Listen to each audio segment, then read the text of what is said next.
ఈ రోజు తల్లులు కాని, పిల్లలు కాని, యూత్ కాని, పెద్దలు కాని అందరూ ఆశ్రయంగా చేసుకున్నది ఏంటంటే సెల్ ఫోన్. ఏది అడగండి ఒక్క నిమిషం ఆగండి అని ఏమంటే సెల్ తీస్తాడంతే. ఏది అడగండి మీరు చూడండి, ఒక్క నిమిషం ఆగండి గూగుల్ అడుగుతానంటాడు. ఏది అడగండి ఒక్క నిమిషం ఆగండి యూట్యూబ్ లో చూస్తానంటాడు. ఏదడిగి ఈ బుర్ర పని చేయట్లేదు, ఇంకా మొత్తం దానికి అప్పగించేశాడు. ఒక రకంగా మనిషి మొబైల్ కు ఎడిక్ట్ అయిపోయాడు, బానిస అయిపోయాడు. బైబిల్ కు బానిస అవ్వట్లేదు, దేవునికి బానిసగా మారిపోవటం లేదు. నీకు ఆశ్రయం దేవుడు అన్న సంగతి మర్చిపోయావు.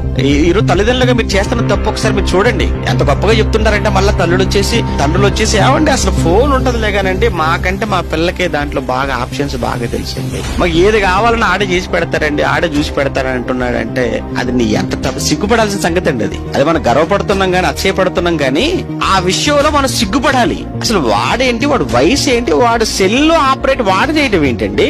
వద్దు, వాడు బైబిల్ని ఆశ్రయించాలి, వాడు దేవుణ్ణి ఆశ్రయించాలి. ఆ రోజు దావీదు బాల్యములో దేవుణ్ణి ఆశ్రయంగా పెట్టుకున్నాడు. అలానే ఆ రోజు అబియా హిజ్కియా తల్లి దేవుణ్ణి ఆశ్రయంగా పెట్టుకుంది.